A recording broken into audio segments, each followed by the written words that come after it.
Hello guys, welcome to TFI బానిసా. ఈరోజు movie review వచ్చేసరికి little hearts. 2 hours 10 minutes run టైంతో థియేటర్లో రిలీజ్ అయింది. డైరెక్ట్గా పాయింట్కి వచ్చేస్తా.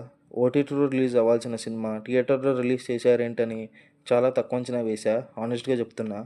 సర్లే ప్రీమియర్ షో వేశారు కదా వెళ్దామని వెళ్తే నిజంగా కంప్లీట్గా అన్ఎక్స్పెక్టెడ్ అనేలా ఉంది.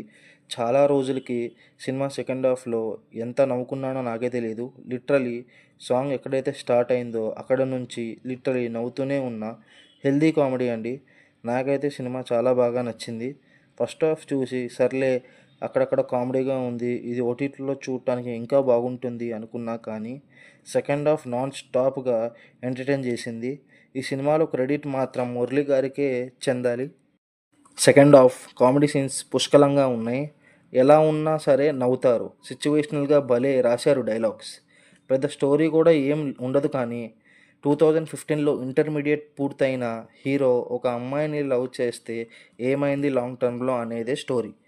ఇంకా ఫ్యామిలీతో చూడొచ్చా అంటే డబల్ మీనింగ్ డైలాగ్స్ ఉన్నాయి. అవి పెద్దగా ఇబ్బంది పెట్టవని అనుకుంటున్నాను నేను. ఫ్యామిలీతో కూడా చూడొచ్చు. మైనస్ పాయింట్స్, ఎందుకో మరి స్టోరీ సింపుల్గా ఉండడం వల్ల కొంచెం లెంతీ అనిపించింది మూవీ నాకు. ప్లస్ పాయింట్స్, కామెడీ మాత్రం బాగుంది.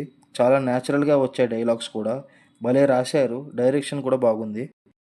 సో ఫైనల్గా మూవీకి వర్టెట్ ఏంటంటే, స్టోరీ పెద్దగా ఏం లేకపోయినా పక్కాగా కామెడీ కోసం చూడొచ్చు. సాటిస్ఫైడ్ నేనైతే. రేటింగ్ వచ్చేసరికి నా ఒపీనియన్ 2.25/5. మీకు గనక నా వర్క్ నచ్చినట్టు అయితే రివ్యూ కోసం మన ఛానల్ని సబ్స్క్రైబ్ చేసుకోండి. Thank you.